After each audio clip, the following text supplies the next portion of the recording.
Welcome everyone to this session, the fourth on Prout principles. I see that there are a few new faces here, so maybe I can explain a little bit what's going to happen. So Rajesh will talk about, today will be the eighth and ninth principle of Prout, correct, Rajesh? 9th, 10th, and 11th. 9th, 10th, and 11th principle of Prout, and it will take more or less 40 minutes. And then there will be a space for questions and answers. So if you have any questions, then you can take note, and then in the end, you can ask. So without taking too much time, I would like to thank Rajesh once again. It's been wonderful, and these sessions have been very enlightening. So thank you once again.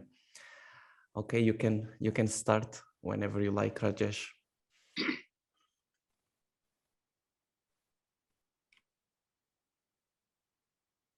Namaskar to everyone. And today is our fourth session. And as Brother Maheshwara said, some new faces are there. Just a quick reminder that in the first session, we discussed about is Prout required or do we need any kind of change? So discussed in that first session. Second session, we discussed first four sutras of Prout. And the third session was again four sutras, fifth, sixth, seventh, and eighth. And today we are going to discuss 9th, 10th, and 11th. Those who have joined the second session, in that session I said Prout is in form of Sanskrit sutras, principles in 16 sutras. First to eighth, these 8 sutras are social laws of the Prout philosophy. 9th, 10th, and 11th, which we are going to discuss today, are the economic laws of the Prout philosophy. And as we all know, 12th, 13th, 14th, 15th, and 16th, these 5 principles are 5 fundamental principles of Prout, which will be discussed later on in the coming sessions. So moving on to the very first economic law, and in continuity is a principle number 9, which says युगस्य सर्व निम्न प्रयोजनम सर्वेषाम विधेयम. Yugasya means of a particular age. Sarva nimna, yugasya sarva nimna paryojanam sarvesham. Sarva nimna paryojanam means the basic or the minimum requirements of that specific age. Sarvesham vidheyam should be made available to everyone, to all. So in continuity, it becomes the minimum requirements of the age should be guaranteed to all. So we should focus or a bit give focus on the words. The minimum requirements of the age means these requirements will change by the time. What are required today might be something will become obsolete, or after 50 years or 100 years, something is more required. So it will be decided by the society, which are the basic or the minimum requirements. So these requirements of the age should be guaranteed. Again, this word guaranteed is emphasized. Probably in every constitution or the constitutions across globe which a country has adopted, they talk about the welfare state. They talk about the right to life, right to job, right to exist. But in many of the countries, these directive principles of the constitutions are merely in the books. Those are not available to the general masses or the general public. And the last should be guaranteed to all. When the word all, it means every human being, either in that samaj or the state or the nation, everyone. We can't exclude anyone on the basis of caste, color, creed, language, or anything. We can't discriminate. A person who is within the periphery of that samaj, state, or the nation, he or she is entitled to get those basic or minimum requirements. So this sutra is the basic or the minimum requirements of the age should be guaranteed to all. So we can discuss a bit the other prevailing economic philosophies. Are they giving it or not? So in the very first session, we discussed that World Bank says 3 billion people are living below poverty line. Oxford University has conducted one survey which was under the aegis of United Nations, and that was named Oxford Human Development Index. And in that, it happened in 107 countries, not the entire globe. Almost half of the countries, this survey was done in the 107, and probably 200 countries are the members of United Nations. So in just half, 1.3 billion people are living in extreme poverty. They call it multi-dimensional poverty index. And when this capitalism came, we or the thinkers or the economists say that from the 1760, when industrial revolution took place, it's the beginning of the capitalism. So 260 years, after 260 years, 3 billion people are below poverty line or living in poverty. So it means capitalism is not capable to uproot or alleviate the poverty from the planet Earth. And when it comes to communism, we all are witnessing that communism is now only in the books. Even the leading country which represents communism, that is China, they are also following the same economic system which has been used, utilized, or adopted by the United States, India, Germany, European, in any country in the Europe. They are part of the World Trade Organization, they are part of the World Bank, they are part of the International Monetary Fund. So they are following this system. So communism is no more practically practiced in any of the country. And why it became obsolete? It is clear that if the communism was capable in uprooting the poverty, they have been here. They became obsolete, or the communist system or the communism is no more following in any of the country. It is itself is a example or sign that communism was not a successful economic theory. So again, a question arises that how the minimum requirements will be guaranteed to all. Suppose in India, in constitution, there are two parts. One is directive principle. And what these principles are, that state need to do this. But that is not mandatory.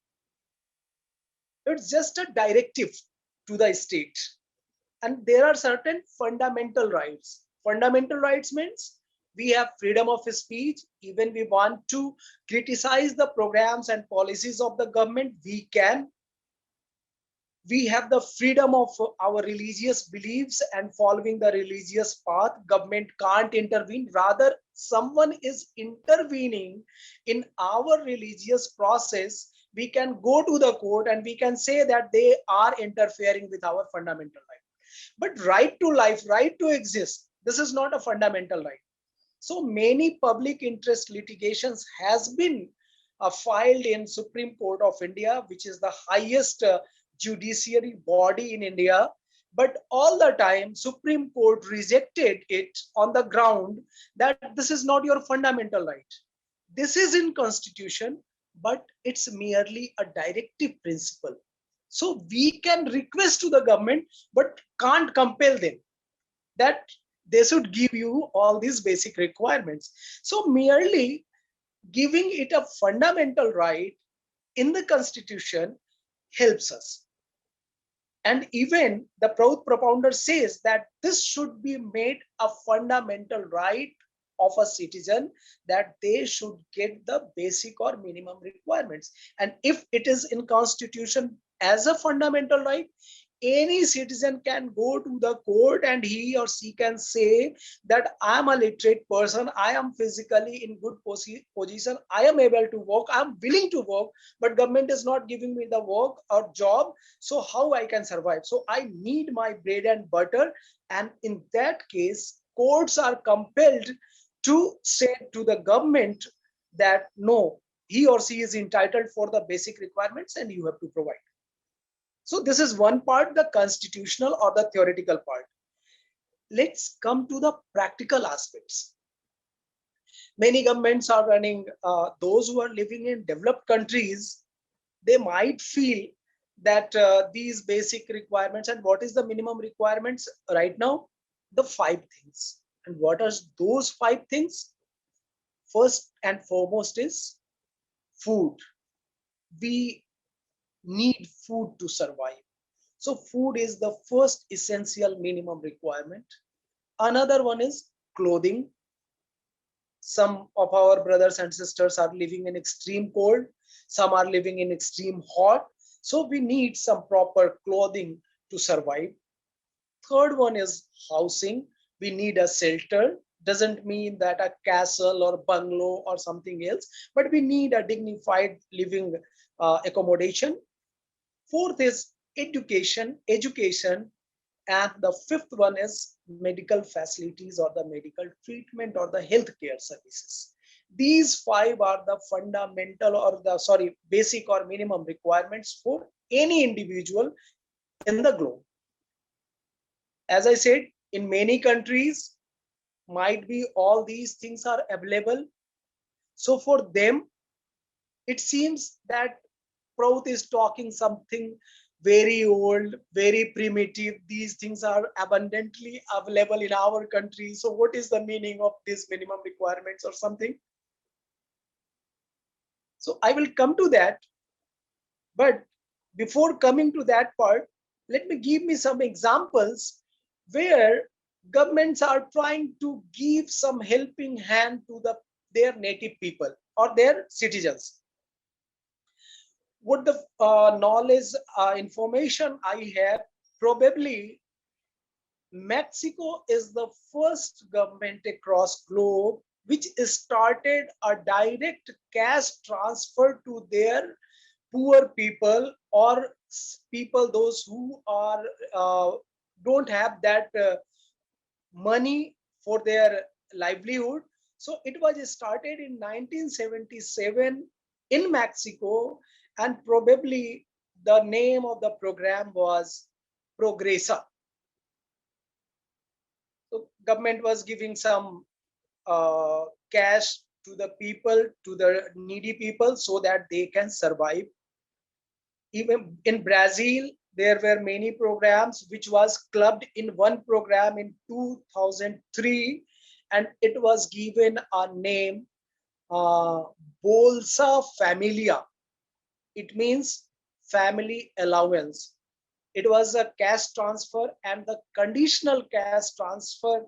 If the poor people are sending their children to the school, if they are going to the health centers, if they are participating in the nutrition programs, then the government will give some cash to the people, those who are needy. So it was named Bolsa Familia.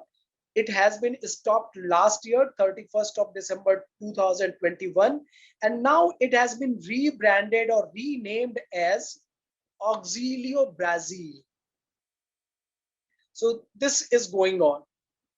Come to India, last 2 years, 2020 and 2021, it was harsh conditions due to pandemic or the corona, and we have a program named National Food Security Act, NFSA, and to your utter surprise, we have a population of 1.35 billion and 800 million people. Yes, I'm very much right. I'm not forgetting the data.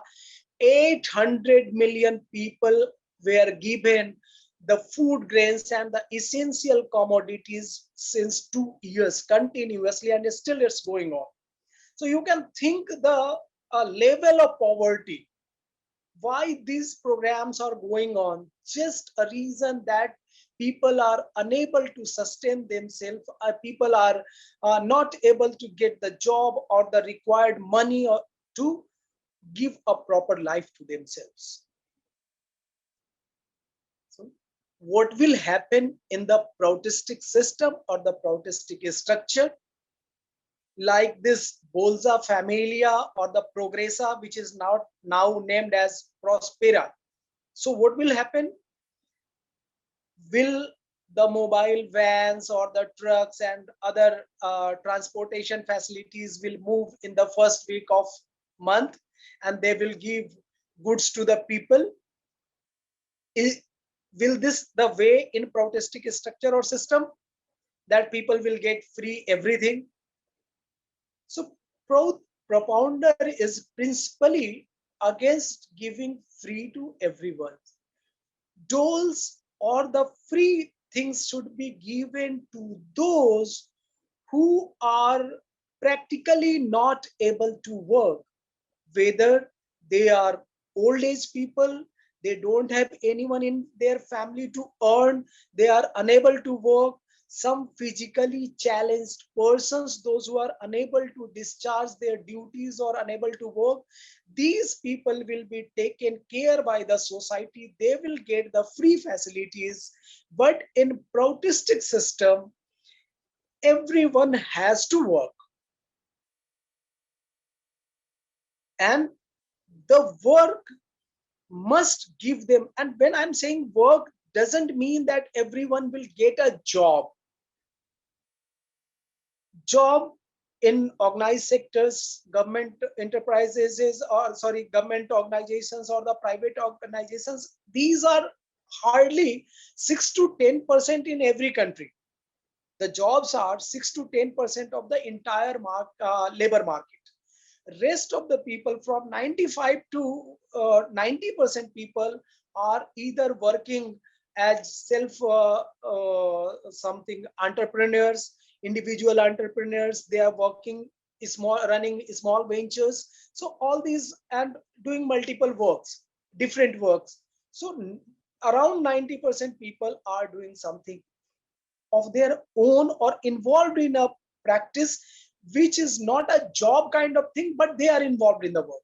So Prout, as we will move further, when we will discuss the three-tier economy, and in three-tier economy, we will broadly discuss this part, how that 100% employment can be generated. So Prout says that give an opportunity to everyone to work, and against that work, a person should get whatever the salary, whatever the profit, whatever the remuneration, but it must have the purchasing capacity to buy three essential requirements or minimum requirements. What are those three requirements? The food, the clothing, and the housing. This should be purchased by the individuals, and other two, or the remaining two, education and the health facilities or health services, will be free for everyone in the Proutistic system. So in this way, everyone will work, they will get the salary or remuneration or the profit to survive themselves. There will be little scope for doles, and we all know that the free economy, the economic based of credit cards, or the economy based on doles and the just free services, is not going to survive for long. So, and even Prout propounder says that human beings have a tendency to work. They want to live a dignified life. They just don't want to live on the begging or getting something free from someone. Give them an opportunity to work so that they can get their three basic requirements, that is food, clothing, and housing, and remaining two will be free, as Prout says, not I am saying it. So as I said, many people will think that these things are abundantly available in my country, so it seems too old, too primitive. But let me give an example from Ukraine. Just 2 months back, Ukraine was the leading sunflower seeds transporter, or the sunflower oil exporter, sorry. He was one of the leading exporter of the corn and wheat. And now they are facing the problem of food scarcity. So doesn't mean that if today we are living in abundance, it's a guarantee for lifetime.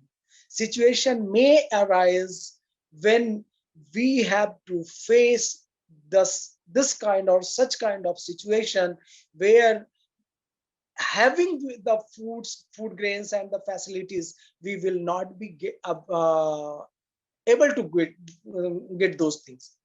So it's the duty of the society and the government to provide the basic requirements or the minimum requirements to each and everyone.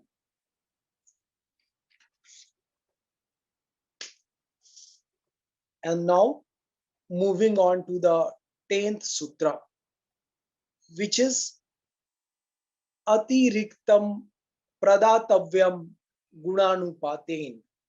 It says, after meeting the minimum requirements, the surplus goods and services are to be distributed among meritorious people according to the degree of their merit. In simple words, after meeting the minimum requirements of everyone, what the surplus we have in terms of kind or services, this need to be distributed amongst the meritorious people according to the degree of their merit. And let's analyze this sutra also. After meeting minimum requirements, you just read the economic philosophies, either it's communism, it's capitalism, or any of the, one time in India there was a economic policy was called mixed economy, amalgamation of many economic philosophies. So whenever you read these philosophies, you will find that these philosophies discuss about the money, wealth, everything, but they don't talk about the human beings. Money for whom? Wealth for whom? Economic philosophy or economic prosperity for whom? For the human beings. But in capitalism and communism, you will find that human beings are neglected. And I will establish it how the people are neglected and this money and wealth precede over the human beings. But Prout propounder has entirely different vision and ideas. He says that human existence is too important. When we will move towards the quadri-dimensional economics and when we will discuss the psychoeconomics, then we will analyze or we will discuss what is the utmost goal of a human being. Why we are here on the planet Earth? Are we here just to buy and sell the goods or the products? Are we here just to make our presence felt at the social media or something else? And how he was concerned for the human being's existence, not only the existence, but a dignified existence, that in the first economic law, he says that the minimum should be guaranteed to all. When he discussed the economic democracy, that is a part of Prout philosophy, the first principle of economic democracy is guaranteed minimum requirements. And again, in quadridimensional economics, it has four parts: people's economy, general economy, commercial economy, and psychoeconomy. Psychoeconomy, he has added this part to the economics. Previously, it was not there. And he says in people's economy will take precedence over remaining part of the economics. And first thing again he says in people's economy that the minimum requirements should be guaranteed to all. So he was so concerned for the physical existence of human being. And in capitalism, as I said, if we start from 1760, 300 billion, 3 billion people are under poverty. So can't we alleviate this poverty? Let me share just two data with you. In the first session, we discussed that there are 3,381 persons and their accumulative or cumulative wealth is $15 trillion. Yes, you are listening me very right. 3,381 persons and their collective wealth is $15 trillion. And United Nations and probably Goldman and Sachs, they have some survey and the programs conducted some programs that how the poverty from planet Earth can be alleviated or uprooted. And they came to a conclusion that if 175 billion dollars, if 175 billion dollars is spent on poverty alleviation for coming 20 years, the entire poverty from globe Earth will be uprooted. It will not exist. So if we multiply $175 billion to 20 years, it came to $3,500 billion. Let me make it more simplified. Every country is passing through inflation, so money has got a bit devalued. So let me make it, rather than $175 billion, let me make it $200 billion. So $200 billion for 20 years makes it $4,000 billion, which comes to $4 trillion. And 3,081 person has $15 trillion. Means even we just take 25% from these people, the poverty from globe will be alleviated. Elon Musk, which is the richest person on planet Earth, probably he has personal wealth of 270 billion. So I'm not suggesting that take 270 billion from the Elon Musk, but simply take some 60 or 65 billion dollars from him. It will not make much effect to him. Probably only it will happen that he will not able to buy in distant future another Twitter kind of company, which he has just purchased in $44 billion. So it will just a little harm to the Elon Musk. And accordingly, if we take 25% from everyone, in 1 year, the entire poverty can be reduced to zero or it can be uprooted. So either it's system which is a hindrance or which is a hurdle, which doesn't want that poverty should be alleviated. Many those who are favoring the capitalistic structure or system, they can say that no, it's hard earned money, why they will give to anyone, why they will give it into the charity, governments are not entitled to take their money. But have they, Elon Musk is too talented? What he has invented till now, what he has done for the society, except for utilizing this capitalistic system and having some business acumen, what he has given to the society. So here, If governments comes into the picture and just they take away 25% from this 381 persons, this poverty can be alleviated. Another example we can take. Every year, the countries across globe spend $2 trillion on their defense budget.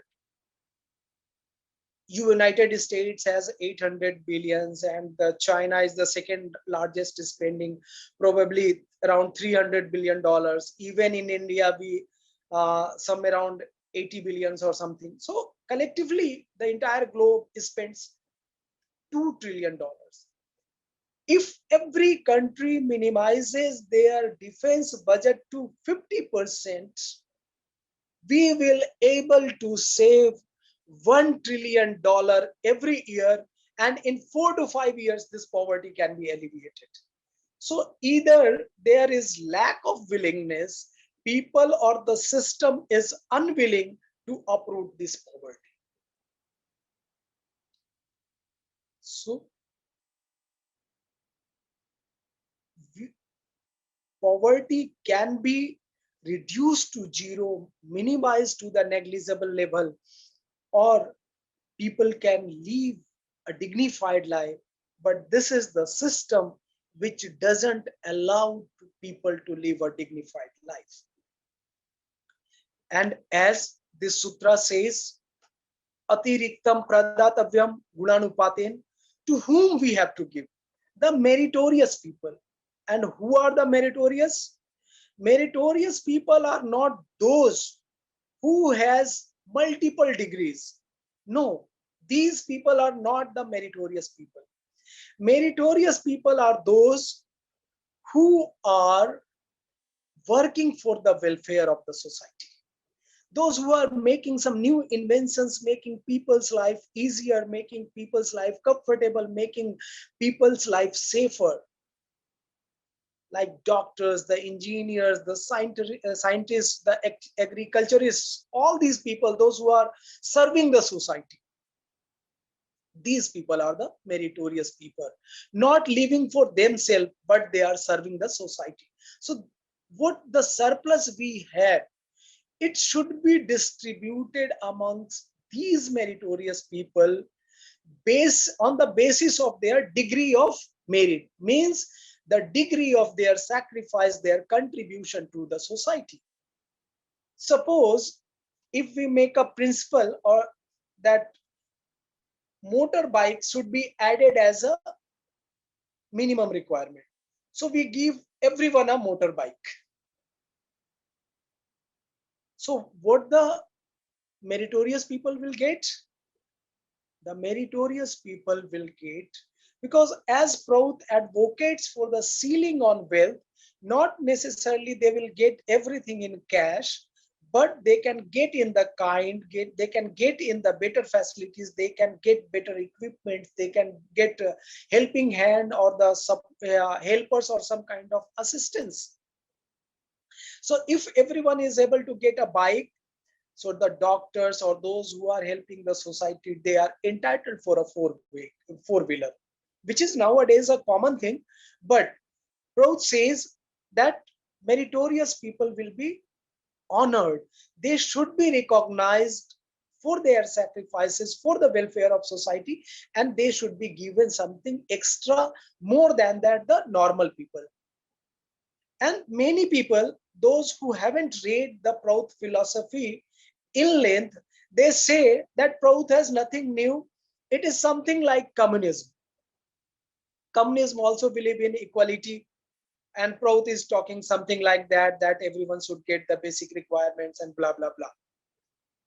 But let me give some examples or the sub points which categorically differentiate between communism and the Prout. Communism talks about the equality, but in 8th sutra we had already discussed in last session that Vachitriyam prakrit dharma samanam na bhavishyati.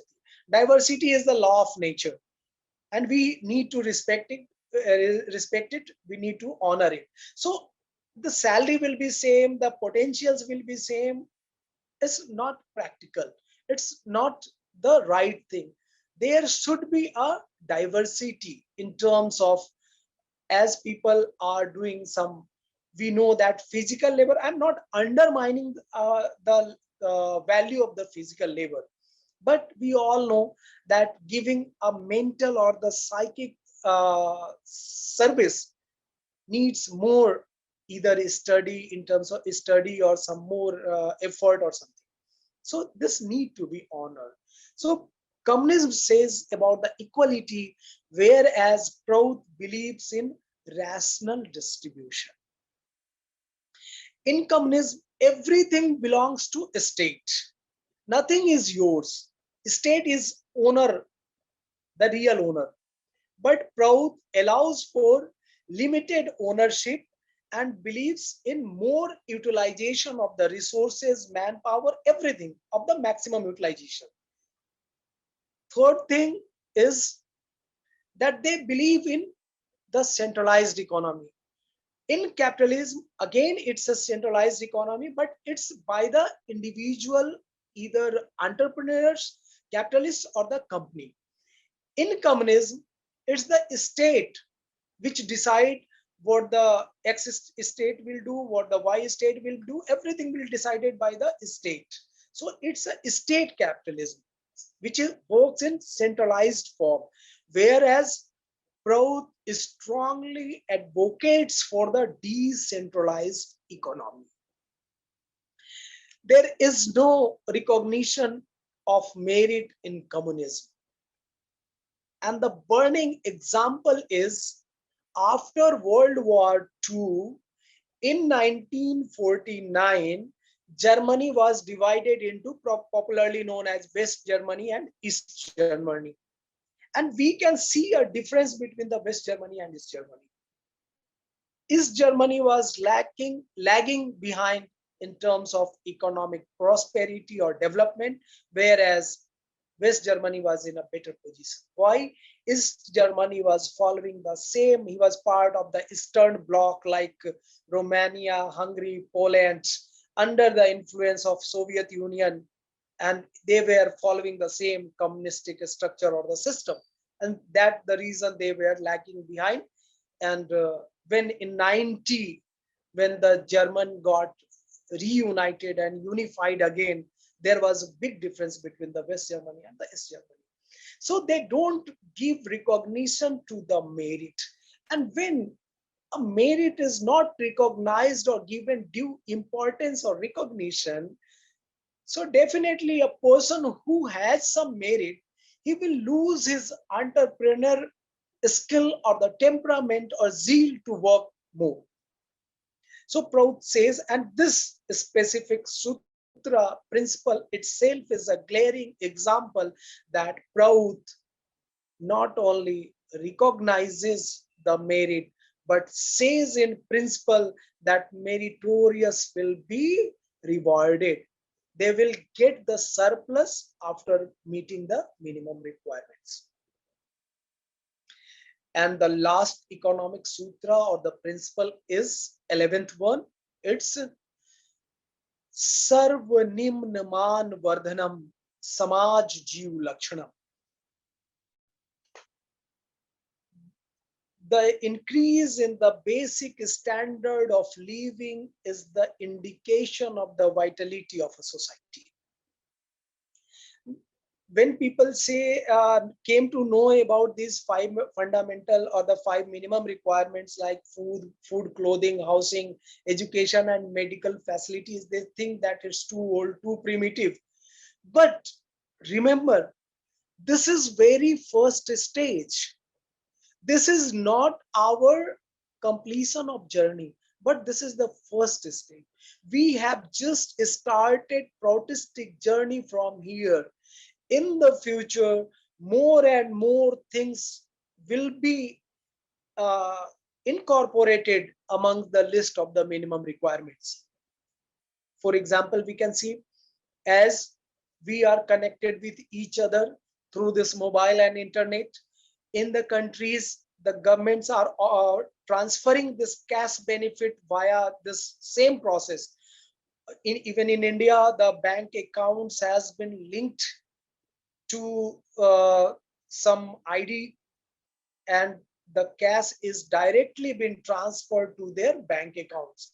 So might be in future, if a society or the government get prosperous and they decide that we will give a free mobile handset and internet facility to our people, this can be added, as conveyance is an essential part of our life, whether we are living in rural area, urban area, or the semi urban area. We need to commute for 5, 10, 15, or 20 kilometers or 50 kilometers in cosmopolitan countries, cities. So might, if the society is prosperous enough, and we don't want to rely more on the fossil fuel, which is petrol, gasoline, and diesel. So government decides, or the society decides, that now it's time we will give a motorbike, hybrid motorbike or electric motorbike to everyone. This will be the part of minimum requirements. So in this way, it will keep modifying itself. There must be a ceaseless struggle against the better standard of living society, because if we cease to work or evolve further, we will become stagnant. The society will become stagnant. No one will be willing to work further. So just think which kind of society it will be. But when there is a ceaseless struggle for modifying or making our lives better, everyone's life better, the societies which becomes a society becomes from all of us. When we are collectively together, it's a society. So Prout says that there should be a ceaseless endeavor to make our lives better and better. And this is the indication of the vitality of the society. So those people, or those apprehensive people, those says that Prout is something primitive or old thought school, I would like to remind that Prout believes in uh, any individuals, irrespective of caste, color, creed, language, nationality, whatsoever, their dignified existence and making their life better and better and better and better. If I need to summarize the Prout philosophy in one sentence, it will be guarantee of the minimum requirements and the maximum amenities to the people. And we have to make increasing the list of amenities. As the society becomes prosperous, we must add something new to that minimum requirements list. And in this way, we will flourish, we will become more prosperous, and we will able to live a better dignified life. And as I said, why Prout propounder has given this socio-economic philosophy, because he says that human beings are here not for the sake of buying and selling the products and goods only, but they are here for something else, which is psycho-spiritual practices. But if they are not able to get the basic or the minimum requirements of their life, or they can sustain their life, how they are going to start the journey of psycho-spiritual practice? So it is a path from this basic requirements to moving to the socio-spiritual practices. And on this note, I conclude my today's session, and questions are welcome.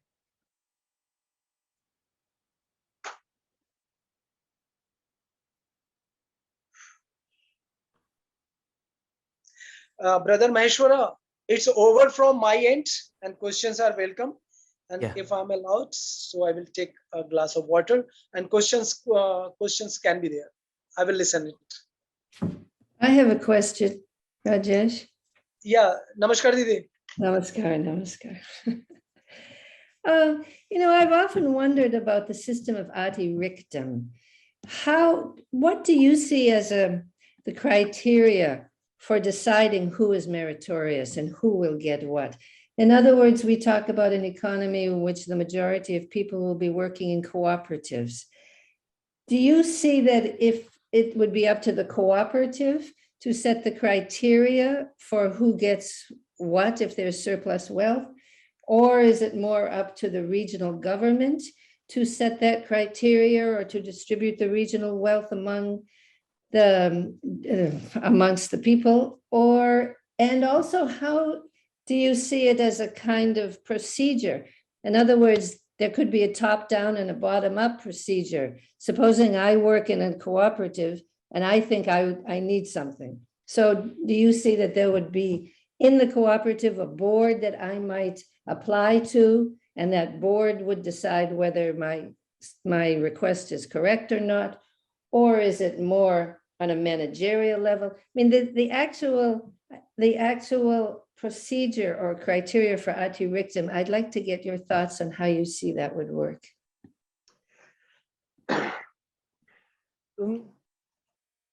I will say this meritorious people will not be decided by the government, because it's my personal view, because in economic democracy, he clearly says that the political power and the economic power will be separated. So economic power will be hands in the another set of the people. Those who are at the in the political power, they don't have the economic power. So the people, those who have this economic power, they will decide. And as I said, that the merit will be decided on the basis of the service to the society, welfare to the society. Doesn't mean that if I have some very many degrees, like I've done this BTech and MS and PhD and blah blah blah, but I am literally not useful for the society. So it doesn't make that society should reward me or recognize my degrees. It's the concern towards, because what is Prout? Prout is all about Samaj, society. And what is Samaj? Samanam ejiti iti Samaj. Moving together as the society. When we are moving in collectiveness, and what we are doing, we are thinking about the welfares of others. Rajesh is not thinking for his welfare. Rajesh is thinking for others' welfare, for the welfare of the society. So it's the society which will recognize the merit or the tendency to serve the societies, to serve the people, how useful they are for the society. And as you use a word board, let me make it more elaborate with the word Sadvipra board.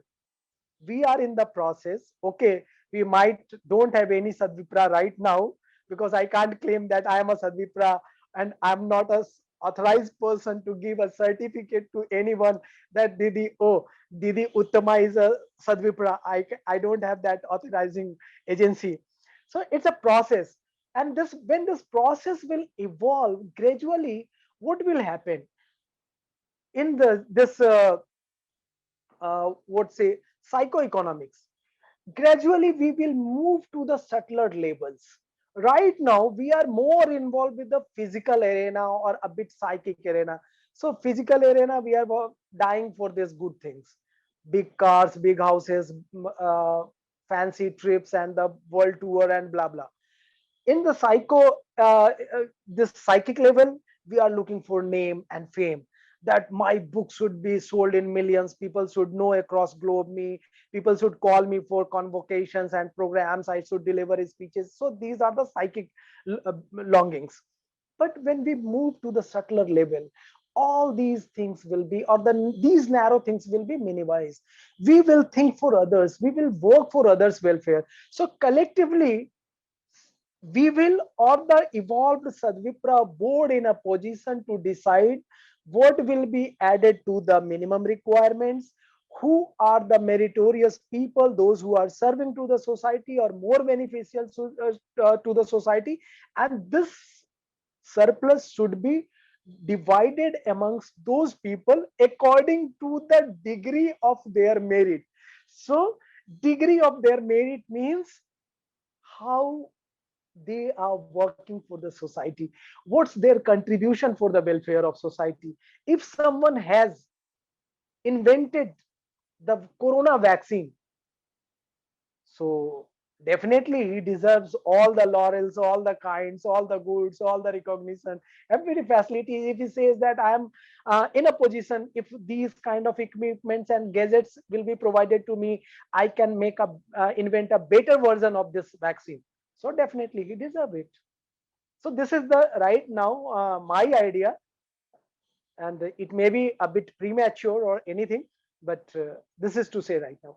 Well, yes, no, I completely agree. Of course, it's the Sadvipra board, it's the Sadvipra, the system of Sadvipra Samaj. I guess for me, I haven't put that much thought into the practical aspects of how that would be done. We could say it's a Sadvipra board, but and I agree that it's only as we have evolved more that we begin to get to subtler levels of realizing what is necessary for society. But on a very practical level, that doesn't really answer my question as to how that, how is it, who is this exactly, where is the Sadvipra board, on what level of decentralization, on what level of practicality? Yeah.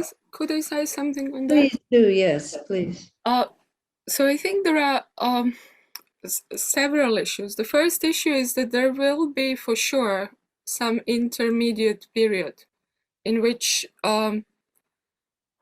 things are not going to be as they are now, and they're not going to be so good as they could be. Yes. So what that intermediary period is, I think we can just kind of imagine or put different ideas. Another thing is that I'm not sure that Sadvipra board would decide about that, because Sadvipra board wouldn't be, I think people will decide that on the level of their samajas, basically, not by some, board that would be on the level of the world. It doesn't seem to me practical, because also to think about the individual and to think about the society, I think it has to be some balance, because people supposedly are going to move into more developed stage in which they're going to think about other people more than themselves, but it's not going to be the collective level. There will be always individuals who will be thinking more about themselves. So to curb those tendencies and like that, I think it has to be done on the local level or Samaj level. And one practical example, for example, today, if you are, let's say, a language teacher or a language, let's say you have degree in some languages and you have that skill to teach the language. So that's something that is useful for society. But whether you work as a teacher in a state school, for example, in Britain, or you work as a language teacher in a private school, or you work as a language expert attached to some bank, your merit, your income varies drastically. So it's not only about what you do, but it's about what is the system that will reward that, or that can reward that. So those are all different inequalities within the current system. I just like to say, I do agree. I feel it has to be done definitely on a local level. When we talk about Sadvipras also, it's always, to me, this sense, of course, there are some people who will somehow evolve into this position of what we are now referring to as Sadvipras, but there will be boards, there will be people, this whole thing of atiriktam and deciding whose merit deserves more has always been one that's complicated for me, in the sense that you will have a board, you have a cooperative, and you have people on the board, and there may be some people who are really very people who are still self-serving, people who can see a bigger picture, so that who will decide how the practicality will be of who deserves this merit. Some Sadvipras will be there. I don't necessarily see a Sadvipra board in a regional setting where there's suddenly all these people who have a spiritual enough insight to be able to decide what is is right for everyone. Is this real push and pull about who gets what, who gets the surplus. I see it more somehow on a very decentralized level, as the example I was saying was in a cooperative. If you're working there and you feel like you need something more and you can apply, or the people, or we decide in our cooperative meetings, so-and-so is doing such and such, you need to have something more. And to me, if it's not on that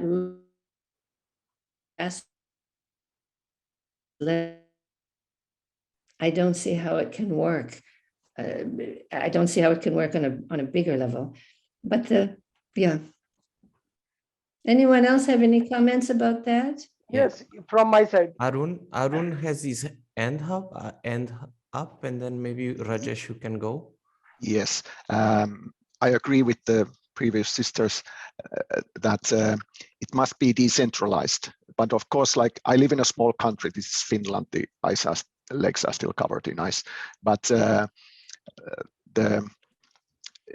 this is a small country of 5 million people. So in this 5 million people country, there can't be one board saying that like the salary level of doctors is as such, for nurses as such, for teachers as such.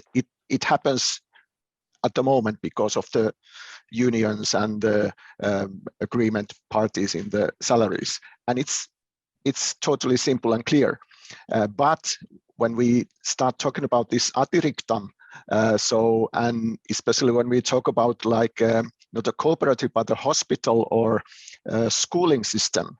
So there's no like income, but they get the funding. And there we have the question of this taxation system, which is not like directly dealt in the Proutistic models, because we need to get money for the general functions of the society. Of course, it can be also that some cooperative would directly fund some school or kindergarten, whatever, but in general, taxation is there. So this funding should come to the hospital or the school system of certain city or whatever, and they should be deciding, okay, this is the funding we have, these are the number of teachers we need, these teachers will get more money, and those doctors get more money, and so on.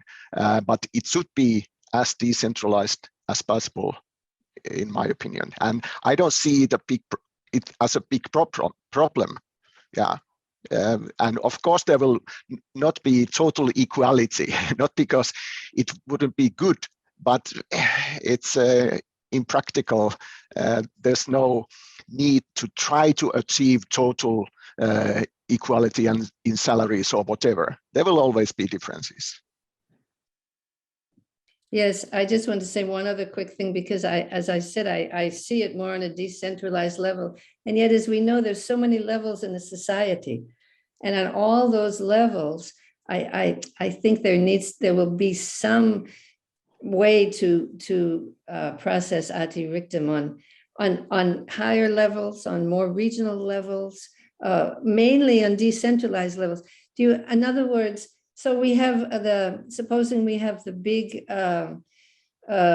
industries that are managed by the governments. There are going to be people, or we have hospitals, as you said, that are managed somehow by taxation, taxpayers' funds. So those are on larger regional levels than smaller cooperatives or smaller self-owned businesses. So I feel like there will be different levels of how to do this. On the other hand, it has to be still within smaller decentralized capacity. Am I being not clear on this?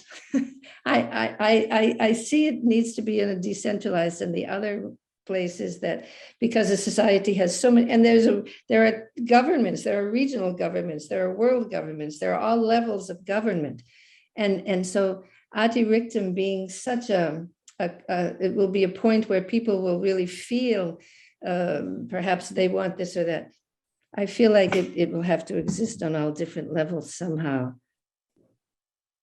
Okay, Rajesh, Can you go? Yes. And then Jyotirmaya, who apparently Yes, is in space at the moment.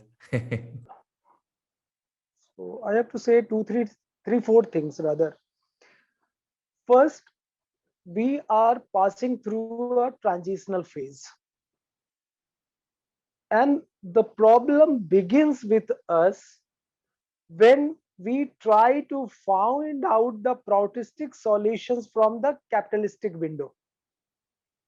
We are living in certain set of systems and we just try to find out the solutions from Proutistic solutions in the existing system. I think many of us has this mental block or this kind of idea. So I request that as we are passing through a transitional phase, in the Proutistic phase, many things which we are discussing right now might be that will be not there. And as the Sadvipras term is came that there will be few Sadvipras and the one Sadvipra board, I will disagree. Why I will disagree? I will just quote one line from Charyacharya part 1, and the chapter is Bhukti Pradhan. Even it's not directly related with the Prout, but that part of Bhukti Pradhan chapter of Charyacharya part 1 says that Sadvipras of a Bhukti will elect a Bhukti Pradhan among themselves. So what we are witnessing today, that is not the reality of the future. This statement itself is a guarantee that in future we have good number of Sadvipras. And Bhukti means a district, almost a kind of district. So every district we have Sadvipras in future. So we need not to be more apprehensive. Okay, we can discuss, we can contradict each other, but I'm strongly hopeful, I'm strongly optimistic that in future, whatever he has said, that is going to take place. We just need to do one thing. That is, other than this theoretical aspect, we haven't worked more on the practical aspect of the Prout, which is the applied side. Somewhere this applied side is missing or negligible.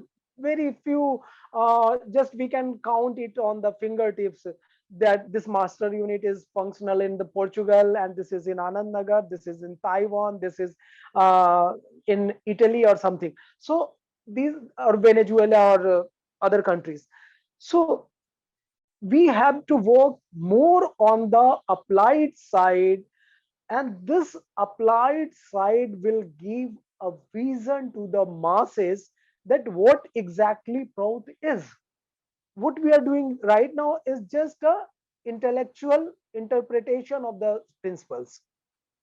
Agreed that from this is the genesis of the practical aspect, but we need to work more on the practical aspects, and in near future I'm assured, I'm optimistic that we have more number of Sadvipras, things will take shape.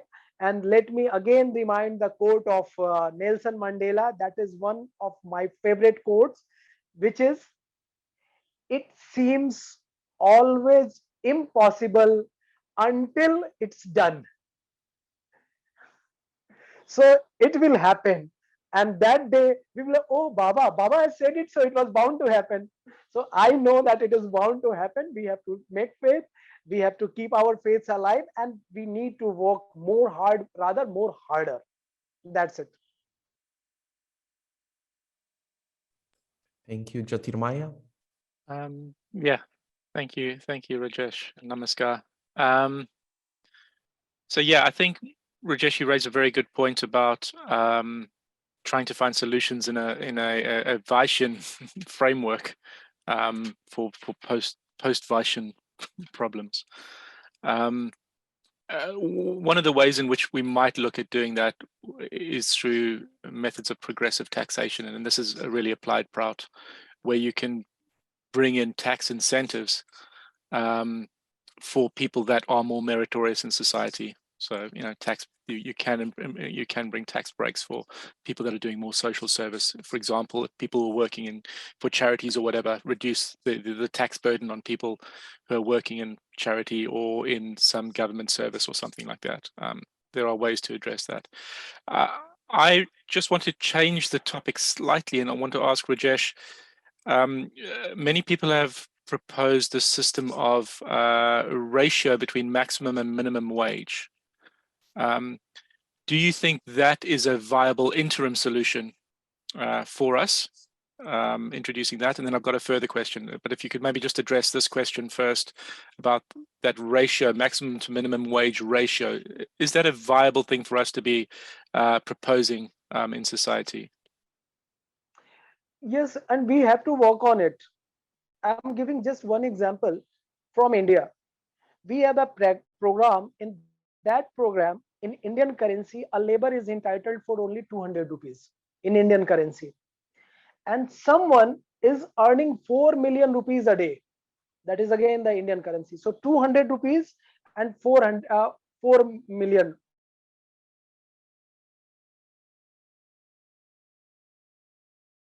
He's frozen. Yeah. We can wait a little bit, see if it comes back. If he comes back. Okay, while we're waiting, let me just pose my second question. And so where the merit comes into the picture. Okay. Where merit comes into the picture. If everyone is entitled for the same salary, how it is possible to make recognition or giving surplus is another thing. But if the wages are same for every person in an organization from top to below level, it is not practical, but we need to minimize the wage gap.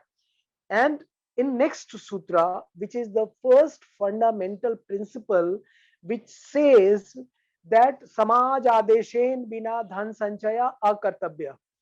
No individual should be allowed to accumulate physical wealth without the clear permission of the society.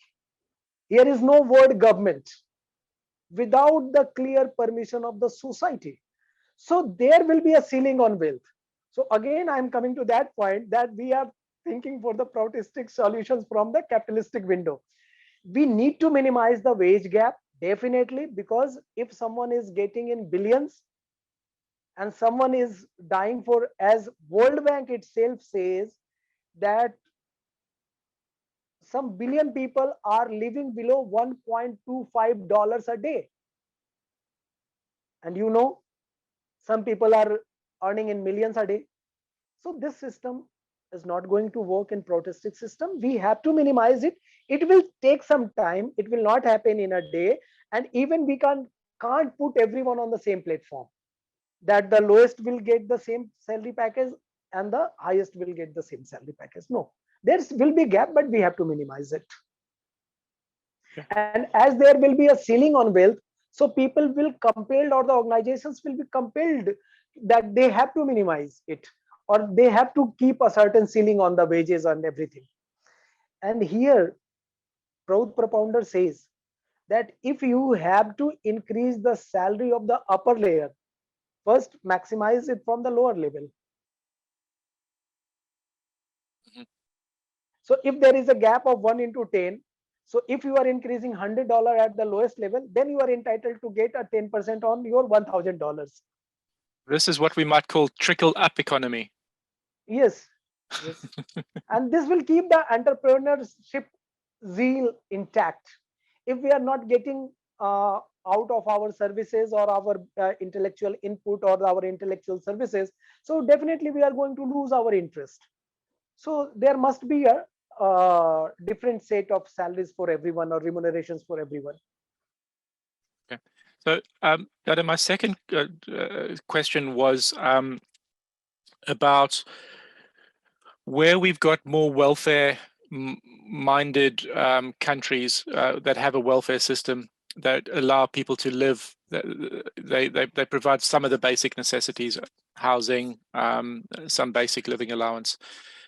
What we see very often is the formation of a strata of, you can say, Shudras who live off welfare benefits, but are not motivated to contribute back to society. Are there any suggestions that Prout has that would motivate that level of, as we say, unmotivated Shudras who are on welfare benefits, to be able to get them to contribute to their society? That's the reason Prout propounder is against these doles, this free economy. He says, give them the jobs, involve them in the work, so that they should earn their livelihood. These three basic requirements, there's food, clothing, and housing, they should earn from. What you are saying, that is very valid and true for any society. If I'm getting everything free, why will I will work? If I'm getting my survival at no cost, no effort, zero effort, why I will work? I will enjoy my life, anything. So, and obviously, as I don't have anything taken from the society, I'm not going to give back any return gift to the society. So your point is very valid, and that's the reason Prout propounder says that everyone should get involved into the work, get jobs, so that they should work.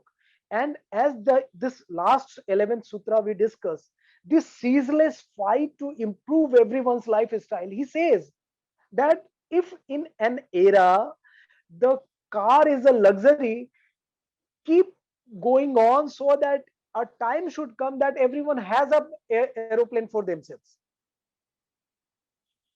So we have to work, keep working, and those who are getting free, we have to convince them. Or when a system changes, people are compelled for a change.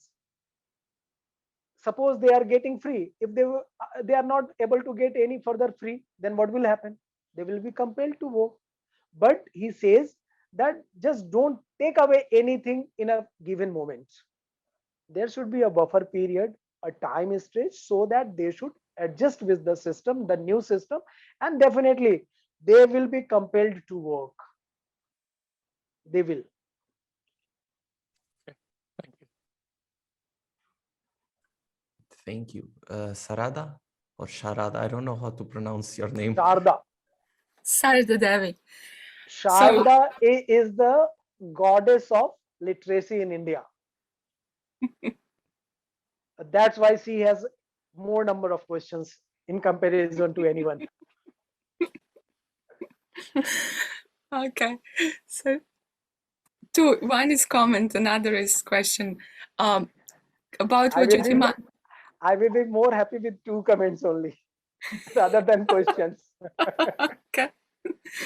So what Jyotimaya said, I would just make a short comment, because it's very much generalization. Like, at least in Britain, people that I came in contact that on benefits are people who are disadvantaged, and therefore, whatever reason, they are very difficult to find a job or be employable, at least in this kind of system. So that's one question. I think it's more complex than just not being in incentive. And also a big chunk of poverty in Britain are from people who are actually in employment, who are at work, but the work is so lowly paid that they cannot cover even like a basic necessities. My question was about, so there are I would say two broad like currents within Margis, and one current is like, we need to do something to establish Prout, or to do something in this transition. But there is a current that says, let them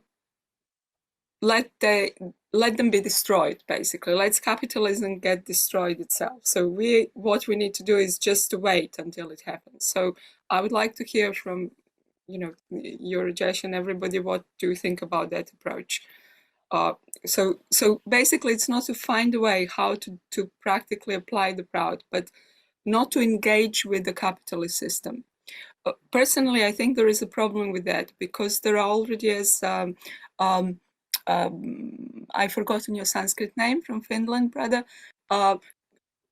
He mentioned Arun. Yes, there are already, for example, unions. They were, whatever is negotiated in social democratic countries in Europe was through like a centuries of union work and that kind of spirit of collective body negotiating the position.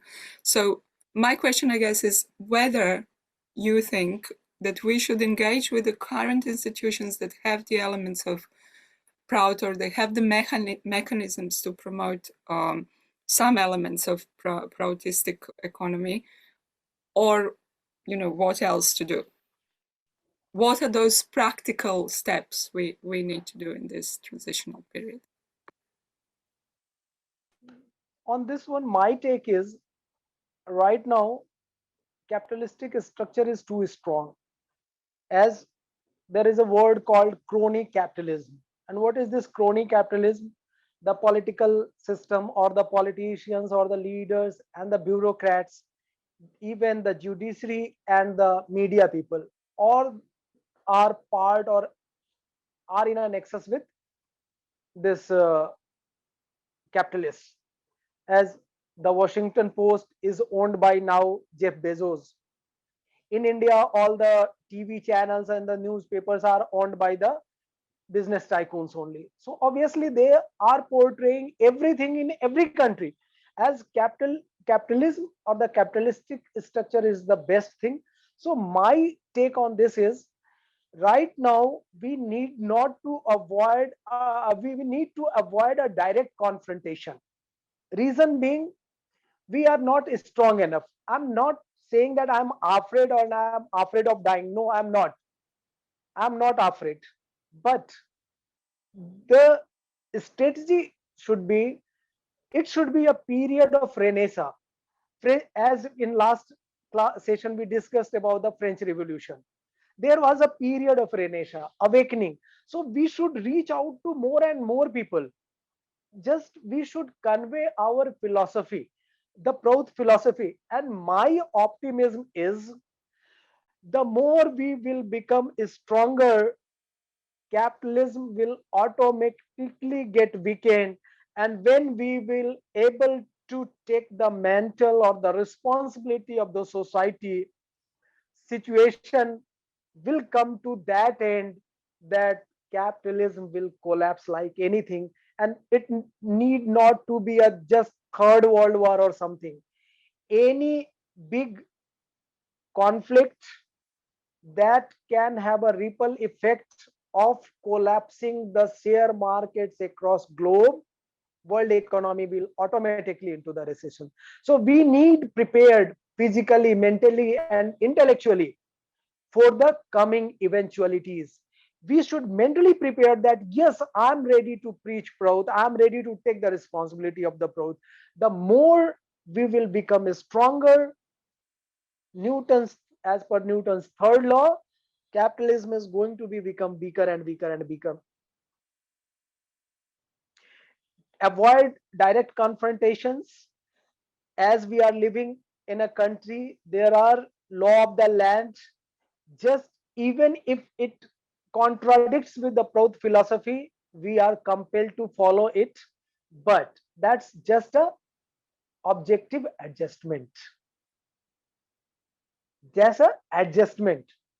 But we need to propagate. Those who are able to run the cooperatives, master units, they should run it. They should showcase it to the society or to their state or nation that this is one viable solution. And I'm again saying that I'm strongly optimistic that there will a situation will arise or arrive that people will be compelled to look beyond capitalism. Or not saying that they will look for the Prout, but certainly they will look beyond capitalism. This is my optimism. Thank you, Rajesh. Does anybody else have a comment, a question?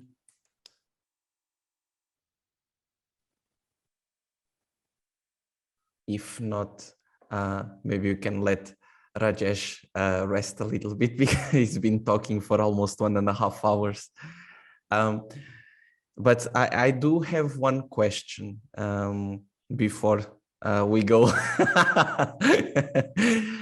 which is, so you spoke about the 5 basic necessities, and you said that 3 of them, so food, accommodation, and clothing should be guaranteed by work, and 2 of them, so medical care and education, should come for free, guaranteed by the state. So we see many people defending, namely liberal people. So liberal in the sense of European sense. So they want liberals as they want to privatize everything and people should pay for everything. So they defend that people should earn enough money so that they can also cover those things. So what is wrong with that approach, with that liberal approach, according to Prout? Why shouldn't we just guarantee enough money to everyone so that they can pay for everything, including education and medical care? I'm not contradicting the liberals. What their views are, they should remain happy with their views. But my idea is, or I will try to portray the Prout's perspective from my angle, that we all know that right now, education or the education as it's pronounced and the medical facilities are quite costly. Those who are the rich people, they are getting better education, better medical facilities. But for Prout propounder, every human being is same for him. He doesn't discriminate on the basis of a billionaire or the poorest people on planet Earth. So even these three things which he says for purchase, because you see the three things: food, we have our own choices for food, likings and dislikings. In every society we have different food habits. Same for the clothing as well. We are fascinated for some colors, which is some colors we don't like. And for accommodation, yes, everyone wants or willingness to have a good quality accommodation. But remaining two, education, almost the syllabus is identical across globe. What the people are studying in masters in India, probably they are studying the same syllabus in US as well. When it comes to the medical facilities or the treatment, for a cancer patient, even in India, patients are given chemotherapy and the same are given in the United States as well. But who can afford all these things? Those who are richer. So liberals are virtually either dreaming that everyone will be a richer, which hasn't happened in last 250 years of the industrial revolution, because 3 billion people are still in poverty, living in poverty. And you just imagine how much time it will take that 3 billion people will come above poverty line. And even they come above the poverty line, are they will able to get this higher costly education and the medical facilities? No. That's the reason Prout propounder says that someone's life should not waste just because they don't have the money. So they need a quality medical facility for everyone. And that's the reason he doesn't discriminate. And why education? You know that people are get exploited on many or multifarious vested interests. Sometimes it's dogma of religion, dogma of language, dogma of society, dogma of nationality, dogma of race, dogma of blah blah blah. So when you are educated person, your mind get liberated from all these narrow sentiments. So again, that's the idea, that he doesn't want that any of his children should get exploited in the name of anything. That's the reason, my personal perspective is, that's the reason he has made these things free. And we are here to promote and propagate Prout, not the liberals ideas. We should say, brother, first make everyone richer, then you should talk about this payment part for the education and health facilities. If you are unable to make us richer, give us free. Thank you. Thank you for your answer. So any final remarks or quick questions? No more questions. For Rajesh, you're so tired, I'm sure. No, I'm not tired. Just kidding. No? Not tired. Even Okay. I'm ready to take questions. Okay. Because I always believed in what we are saying in terms of Prout philosophy.